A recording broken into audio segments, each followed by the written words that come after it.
El tema del que voy a hablar es, como ya decía el doctor Linares, los animales en la tradición árabe islámica clásica, algunos aspectos teológicos y filosóficos. En el planteamiento original venían también algunos jurídicos, porque en la tradición islámica han de saber que las referencias hacia los animales y la preocupación hacia el tema de los animales aparece no solo como un asunto de orden filosófico, sino antes de ser un asunto filosófico es un asunto de orden jurídico.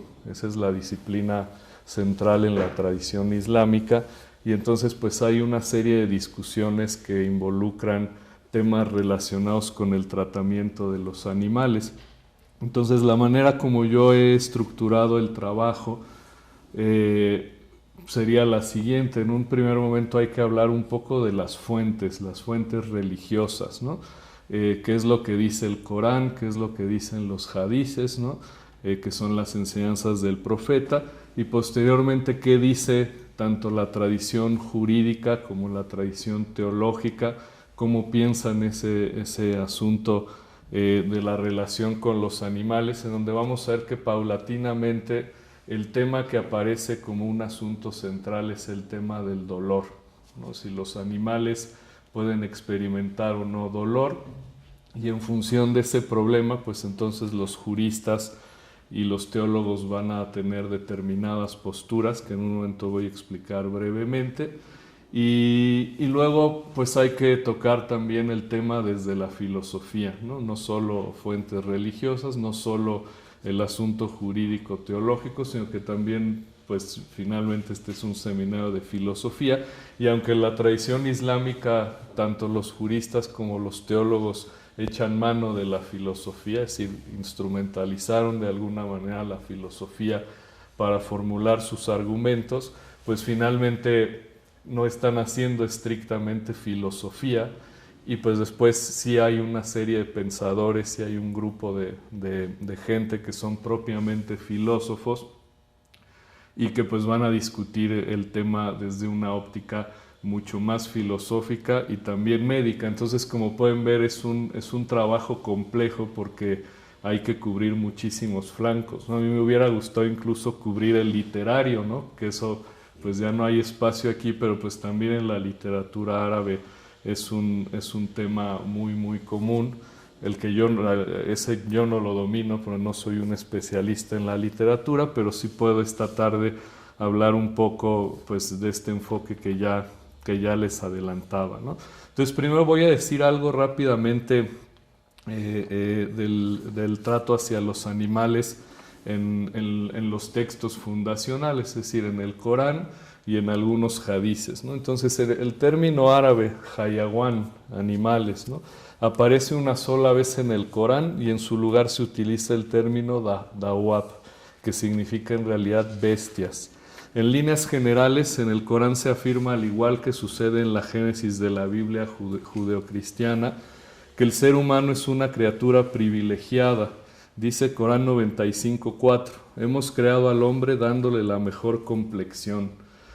Sin embargo, también se dice que en realidad Dios es el dueño de la creación. Dice otro pasaje, de Dios es lo que está en los cielos y en la tierra. Aunque también se dice que ha delegado el cuidado de esta a los seres humanos. Dice Corán 35:39, Él es quien os ha hecho sucesores suyos en la tierra. O otro pasaje, Él es quien nos ha hecho sucesores en la tierra y quien nos ha distinguido en categoría unos sobre otros para probaros en lo que os ha dado. Eso es Corán 6:165.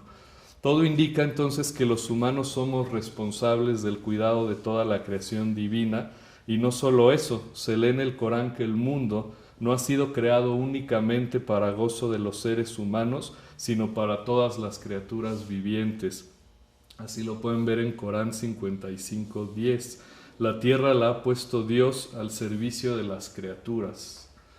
Este tipo de afirmaciones permite inferir que al menos en el texto central de la tradición islámica, Dios es autor y dueño de la naturaleza, y como tal los seres humanos tenemos la obligación de respetarla y procurarla, conviviendo con las demás criaturas que Dios ha puesto en ella. Sin embargo, también se habla, como acabamos de ver, de una jerarquía entre las criaturas. Los seres humanos son los más privilegiados. Por esta razón, ellos son quienes pueden obtener mayor provecho de la naturaleza, pero al mismo tiempo son responsables de cuidarla tanto a ella como al resto de las criaturas que la habitan.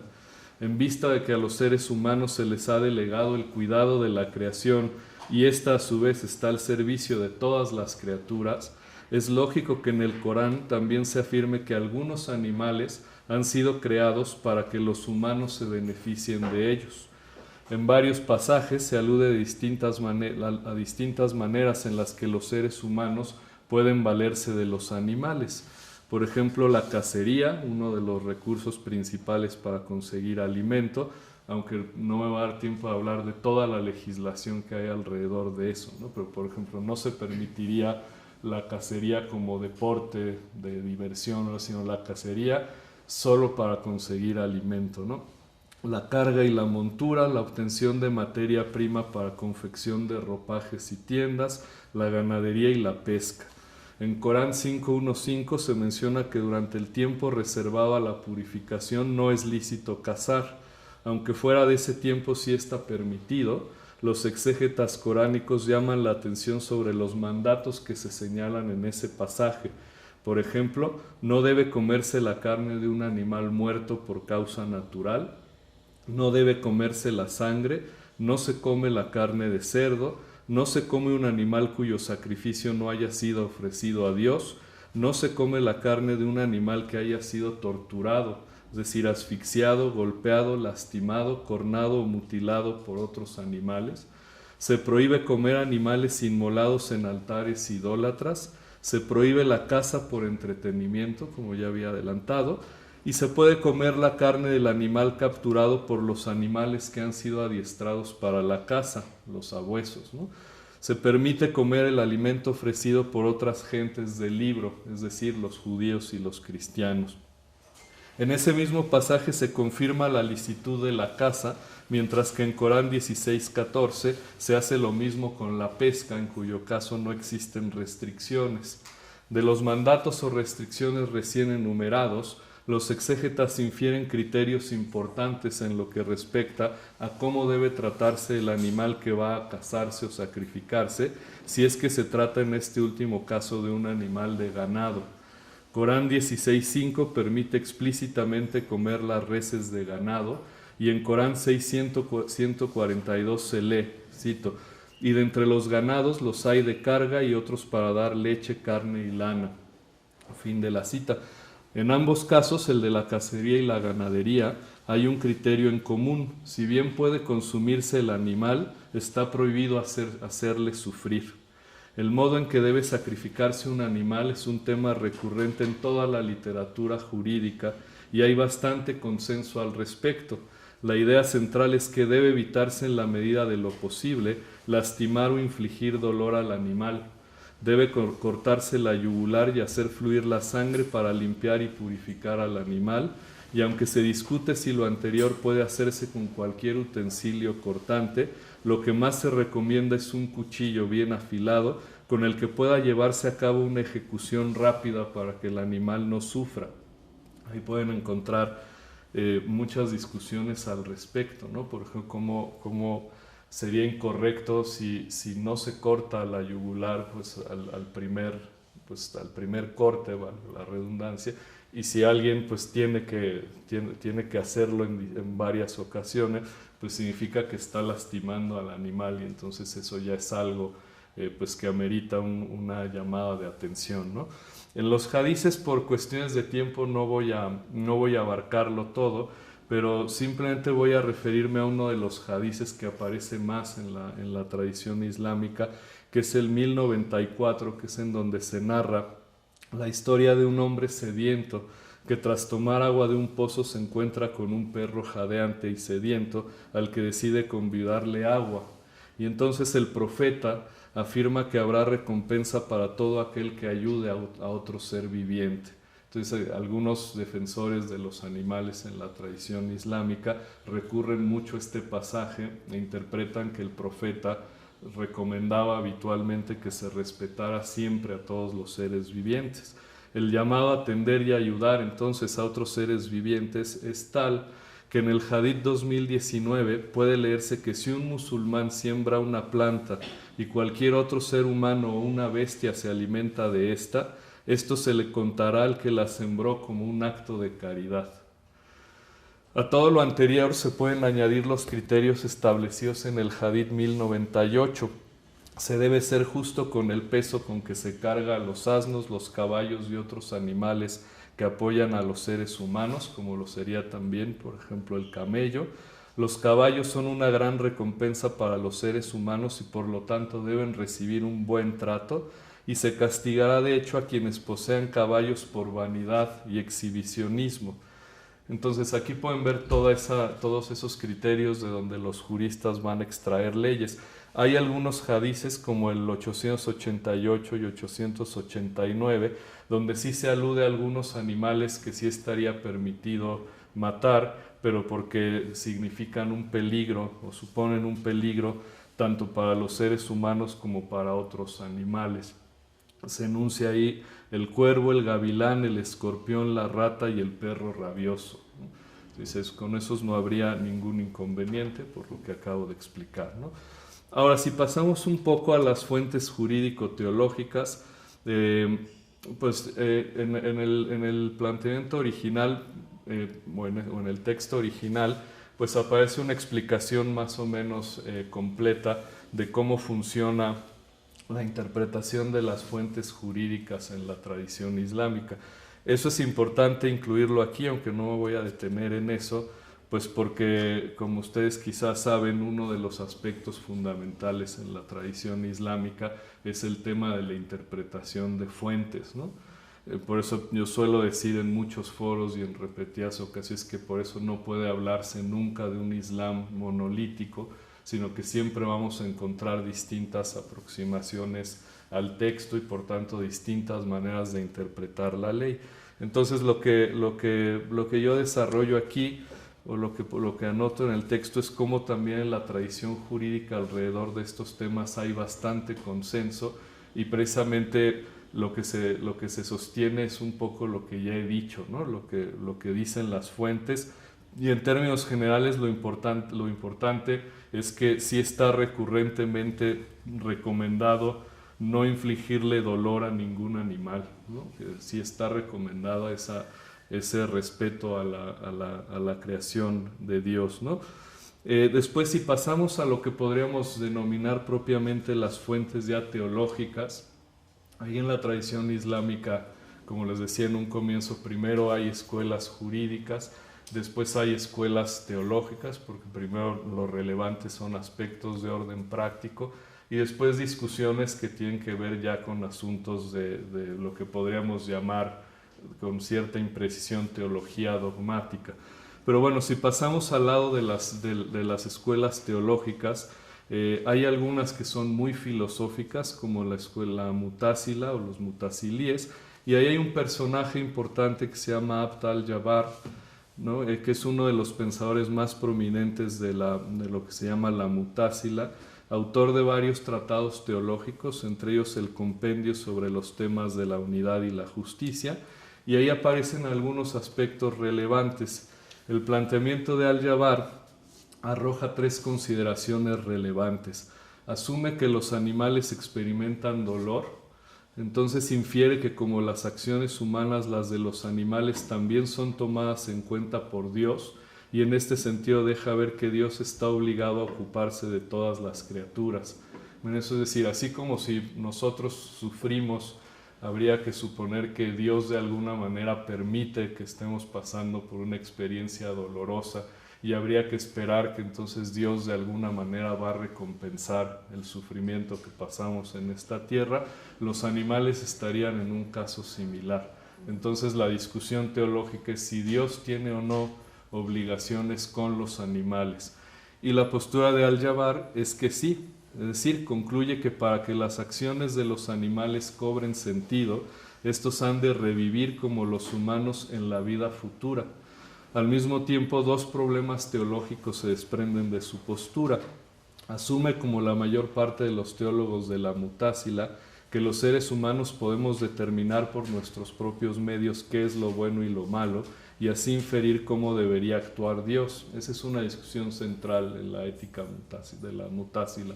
Si nosotros podemos reconocer por nuestros propios medios qué es una acción buena y qué es una acción mala o no, la Mutásila dice que sí, pero vamos a ver que hay otras escuelas teológicas como los asharíes, por ejemplo, que piensan que no podemos hacer eso desde la razón natural y que solamente podemos distinguir lo bueno y lo malo una vez que hay revelación, una vez que hay una ética religiosa, la ética de la Sharia, de la ley religiosa, ¿no?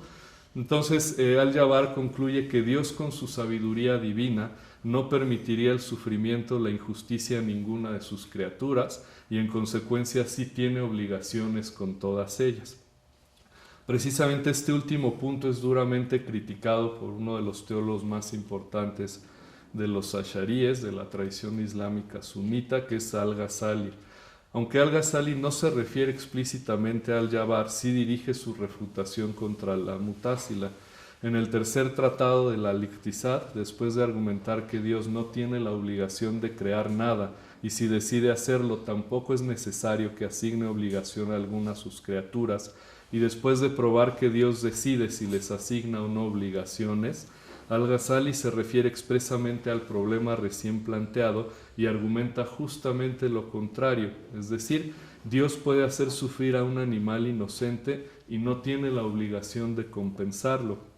Sostiene que la secta de la Mutásila falla por varias razones. Primero, porque Dios no tiene obligaciones si por obligación se entiende la imposición de un mandato externo. Segundo, que Dios no tenga obligaciones con sus criaturas y por tanto no compensa el sufrimiento animal, no atenta de ninguna manera contra la sabiduría divina, ni supone injusticia alguna, puesto que Dios no está actuando sobre una propiedad ajena ni está violando algún mandato proveniente del exterior. Entonces, la confrontación entre los dos teólogos muestra aspectos relevantes para la discusión. Mientras que Al-Jabbar trata de encontrar una manera de compensar el sufrimiento de los animales, Al-Ghazali se centra en defender la omnipotencia divina y en derribar la posibilidad de que Dios pueda limitarse o pueda verse limitado por lo que acontece en su creación. La postura de Al-Ghazali, en efecto, podría conducir a una visión negativa de la naturaleza en general y a la concepción de una divinidad que a toda costa impone su voluntad sobre la creación, pues cuanto ha creado, incluidos los seres humanos, se encontrarían al servicio de Dios. Pero vemos cómo esto podría ser discutido porque aludimos hace un momento a pasajes coránicos donde dice que la obligación es con toda la creación, ¿no? Paso ahora a algunas reflexiones filosóficas a partir de dos filósofos. El primero es Abu Bakr al-Razi, nosotros en español le decimos al-Razi, Ibn Sina, que conocemos en español y en el mundo latino en general como Avicena. Al-Razi es autor de un libro que se titula Libro sobre la medicina espiritual y ahí establece algunas diferencias entre los seres humanos y los animales. Dice ahí que entre las criaturas que habitan en el mundo natural, los animales se distinguen porque actúan conforme a sus instintos, deseos y pasiones, y en contraste, a pesar de que el ser humano también es un animal, la facultad racional le permite sobresalir por encima del resto de las criaturas. Voy a citar un pasaje, dice: el Creador nos ha dado y regalado la razón para que obtengamos y consigamos con ella todo lo que podamos de los bienes inmediatos y posteriores que pertenecen a nuestra naturaleza. La razón es lo más grande, beneficioso y útil que tenemos.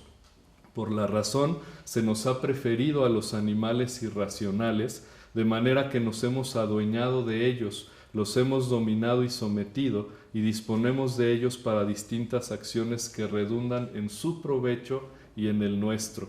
Por la razón hemos percibido todo aquello que eleva nuestro rango, que es bueno y excelente para nuestra vida y con lo que alcanzamos nuestros propósitos y deseos. Hasta ahí el pasaje. Aunque aquí Al-Razi es categórico en lo que respecta a la superioridad de los animales racionales y se menciona incluso la capacidad de los seres humanos para adueñarse de, dominar, someter y disponer de los animales, Llama la atención que enseguida se dice que este conjunto de acciones, que en principio parecerían negativas y poco respetuosas de los animales, habrían de ser provechosas tanto para nosotros como para ellos. Es comprensible, puesto que el racionalismo raciano constantemente intenta equilibrar las acciones humanas a fin de evitar que resulten inconvenientes, ya sea por exceso o por defecto. Cito: el hombre inteligente ha de controlar y dominar la pasión y la naturaleza y no darle rienda suelta, a no ser tras cerciorarse, ver las consecuencias, ponderar y sopesar, y luego seguir lo más conveniente, a fin de no obtener un dolor allí donde pensaban obtener un placer, ni cosechar una pérdida allí donde creía cosechar una ganancia. Hasta ahí la cita. Un agente racional, pues, ha de asegurarse, como se ve, de que las consecuencias de sus acciones no resulten contraproducentes. Si aplicásemos este principio al dominio sobre los animales, podríamos concluir que lo sensato es hacer un uso razonable de los animales y los recursos naturales en general, pues explotarlos no sería la actitud propia de un agente verdaderamente racional. Tampoco sería propio, por otra parte, no hacer uso de los animales y la naturaleza en aquello que resulta benéfico para la especie humana.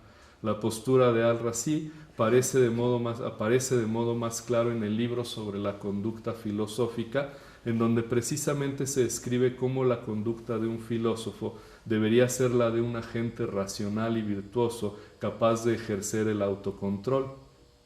En su tratado, Al-Razi comienza exaltando el modelo socrático, si bien confunde a Sócrates con Diógenes el cínico. Sin embargo, critica la primera etapa de la vida de Sócrates, en donde, según Al-Razi, llevaba una vida ascética. El ascetismo no es una forma de vida adecuada, dice, puesto que se trata de un exceso. Una conducta verdaderamente virtuosa es la de una gente que sabe autocontrolarse con la razón, evitando de esta manera incurrir en algún exceso. Desde esta perspectiva, la ética de Al-Razi es sumamente cercana al epicureísmo. Un hombre inteligente, dice, no debe someterse a un placer del que tema le sobrevenga un dolor que supere al dolor que le causaría al resistirse al placer y el dominar la pasión.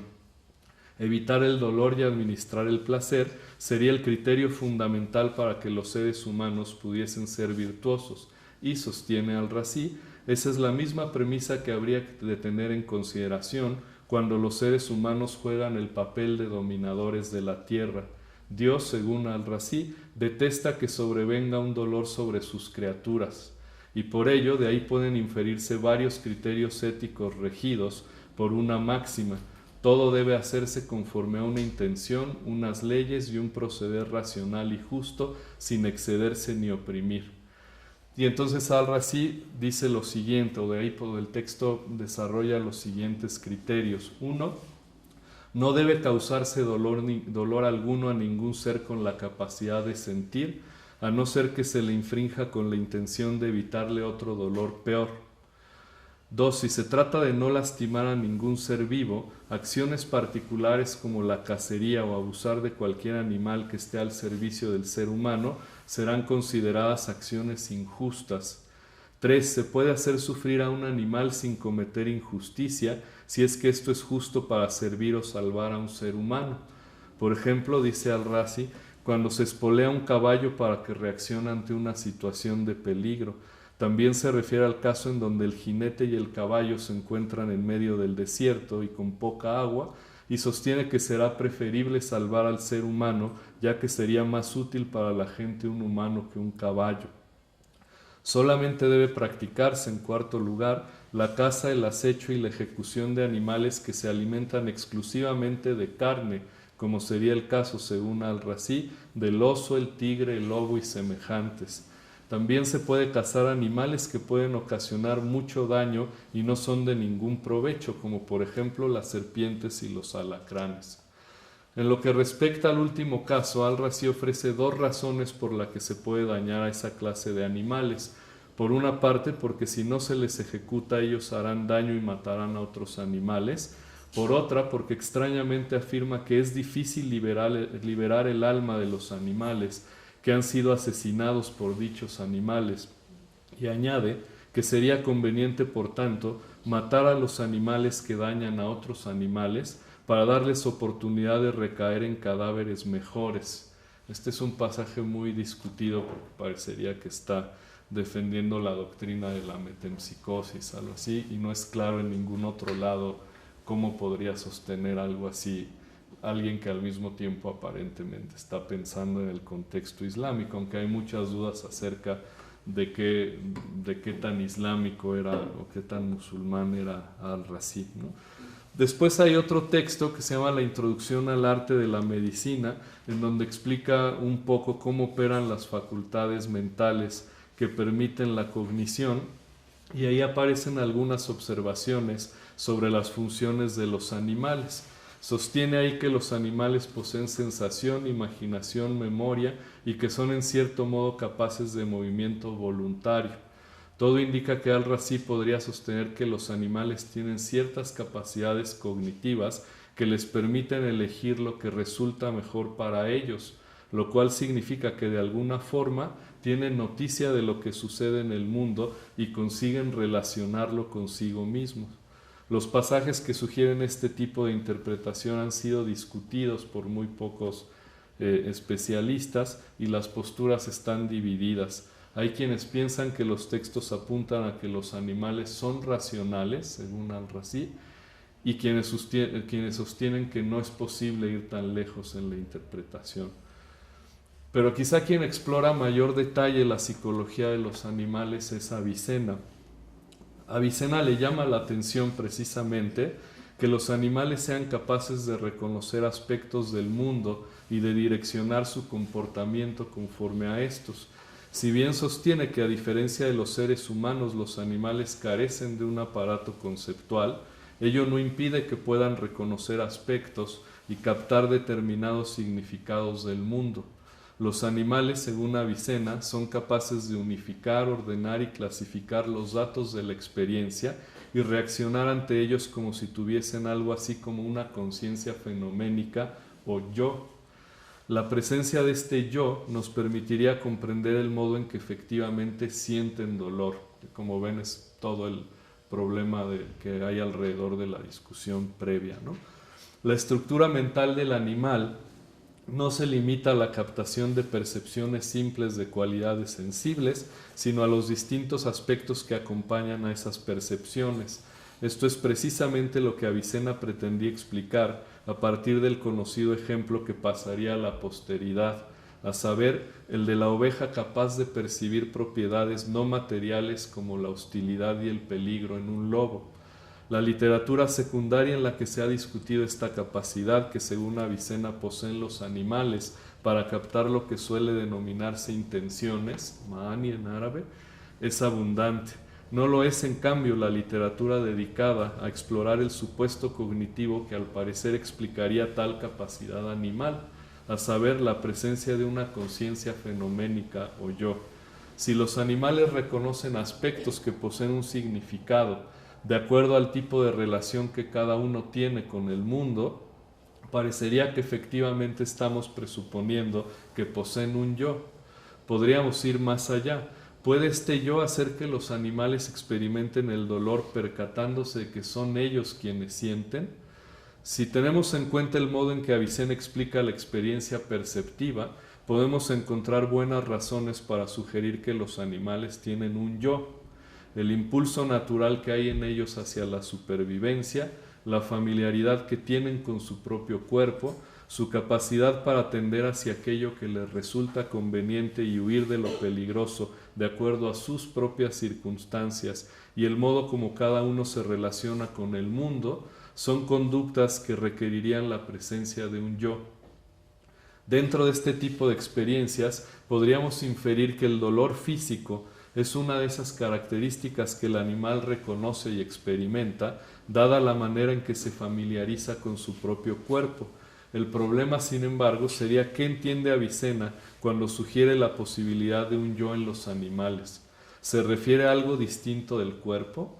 En el caso de los seres humanos, un tema muy discutido en la literatura especializada y del que no me voy a ocupar aquí en detalle, Avicena opta por una postura dualista y defiende que el yo o alma individual es una sustancia completa, independiente y distinta del cuerpo, que sin embargo actúa a través de éste. El dualismo de Avicena es razonable, si bien muy debatible.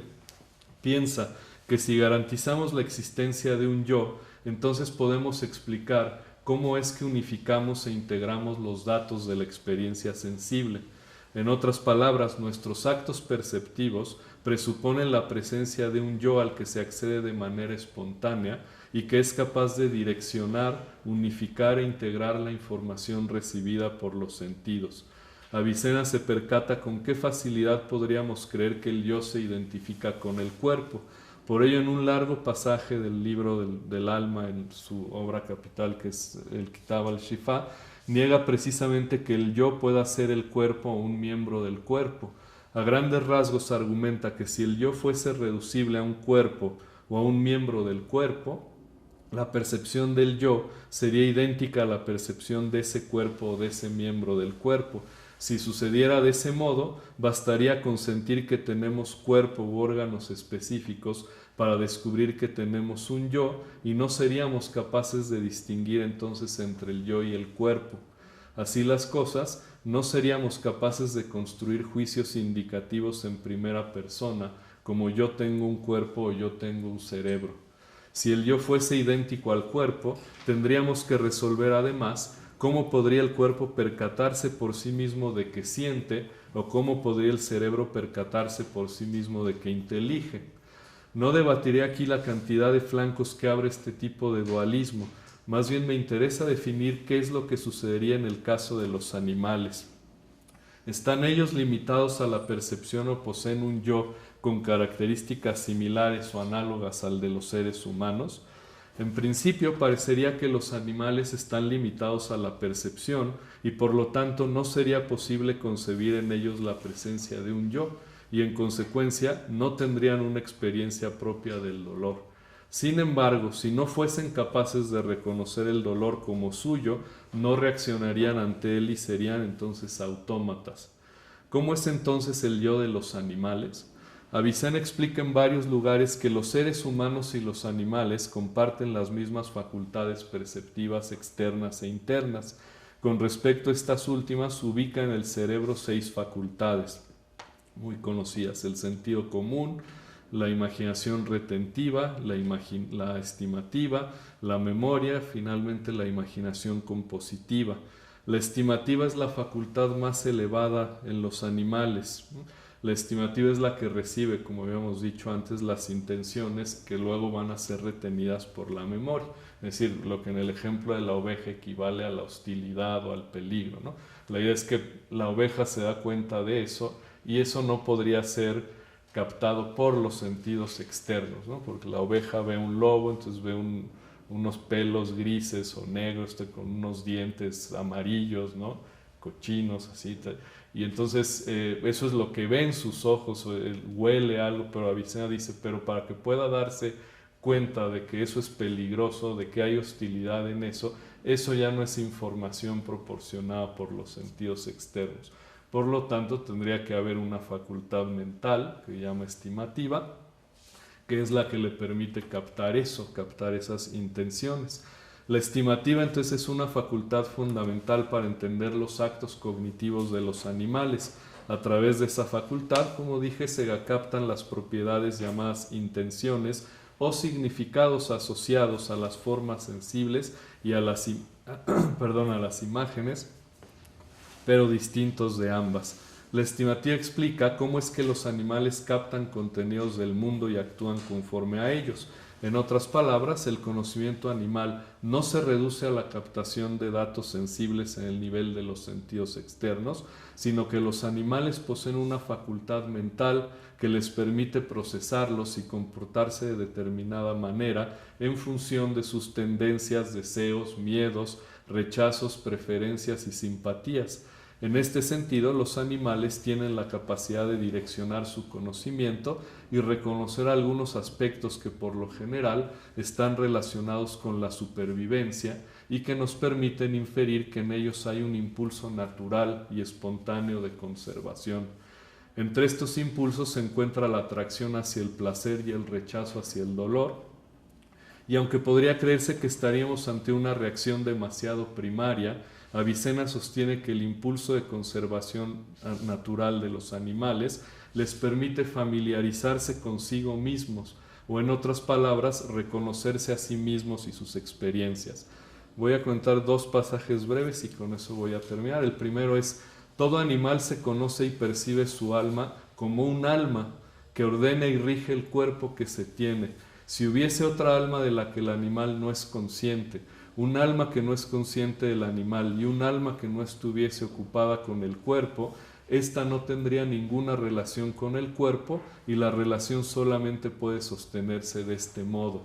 Hasta ahí. Este es un pasaje pocas veces aludido de un texto que se llama Discusiones, en donde Avicena retoma lo dicho en el pasaje anterior y sugiere que difícilmente podría concebirse que la percepción animal puede separarse del cuerpo, y por lo tanto no parece claro que los animales sean capaces de acceder a su yo de manera genuina. Perdón, ese que acabo de leer es un texto del De Anima, del Tratado acerca del alma. El de las Discusiones es el que leo ahora, que entra un poco como en discusión con este. O sea, en el que acabo de leer dice: todo animal se conoce y percibe su alma como un alma. Es decir, parece que el animal es capaz como de reconocer un tipo de yo en sí mismo. Pero después en las Discusiones dice: tratemos ahora del conocimiento que el animal tiene de sí mismo.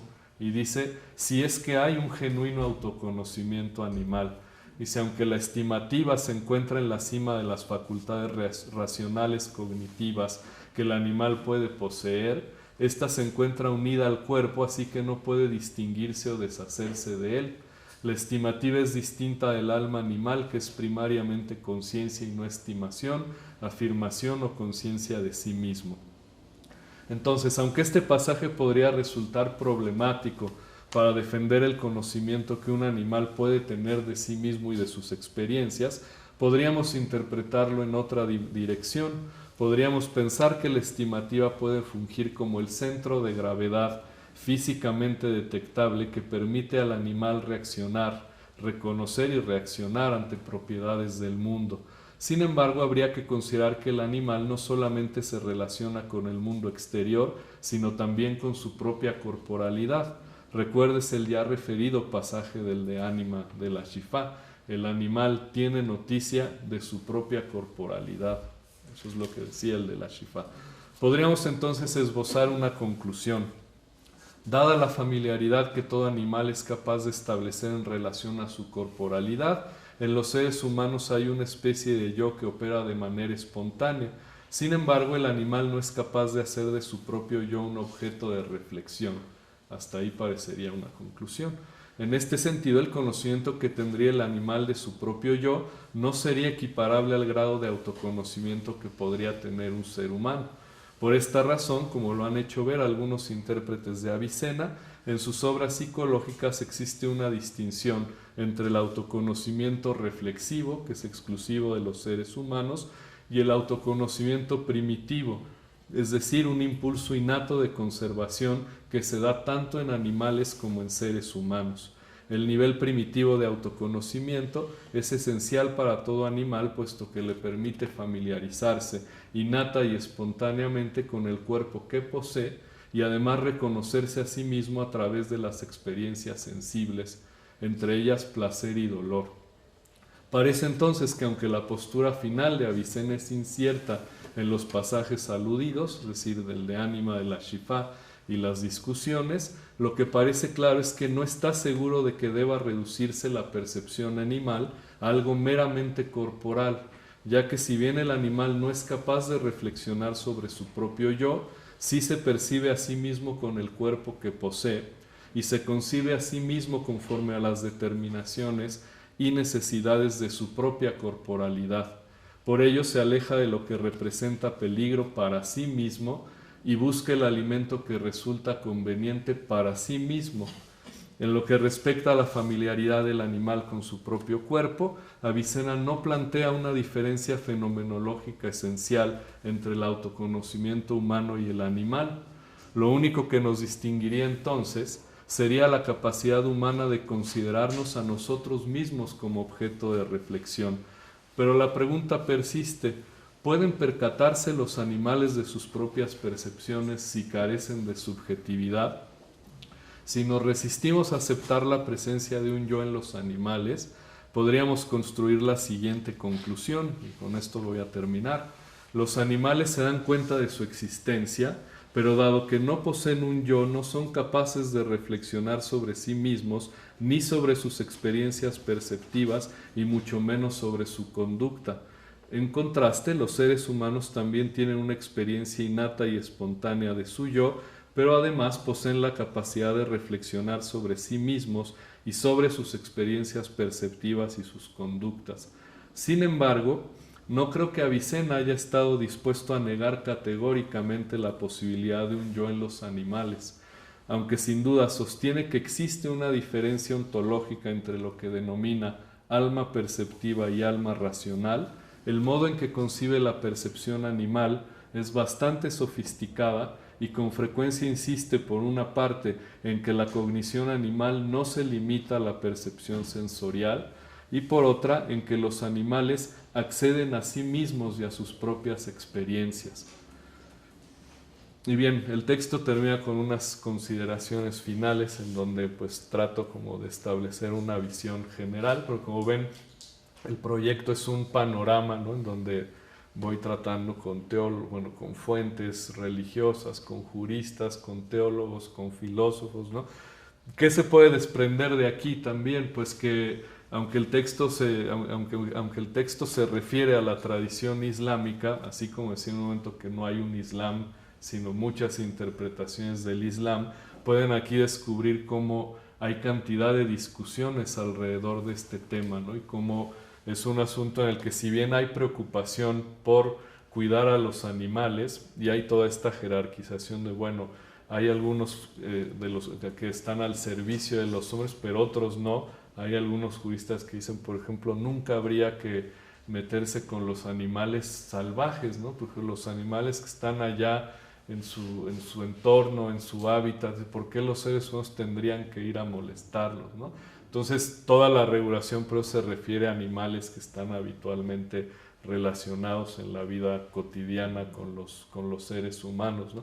Pero como ven, hay una discusión de orden jurídico, hay una discusión de orden teológico que sugiere el problema de si pueden percibir o no el dolor, y eso es lo que hace que también en la tradición filosófica se discuta asuntos, como ven, en un tono muy moderno, ¿no? De pronto creemos que estas discusiones pertenecen exclusivamente a la filosofía contemporánea, y pueden ver aquí como en filósofos de los siglos X, XI, ya aparecen unas discusiones en ese tono, ¿no? Es decir, a ver, vamos a tratar de comprender qué es la experiencia del animal, qué es la cognición animal, y a partir de eso descubrir en qué consistiría su experiencia del placer, del dolor, y si habría como posibilidad de plantear un tipo de autoconocimiento para definir de manera más específica qué cosa es la experiencia del animal, ¿no?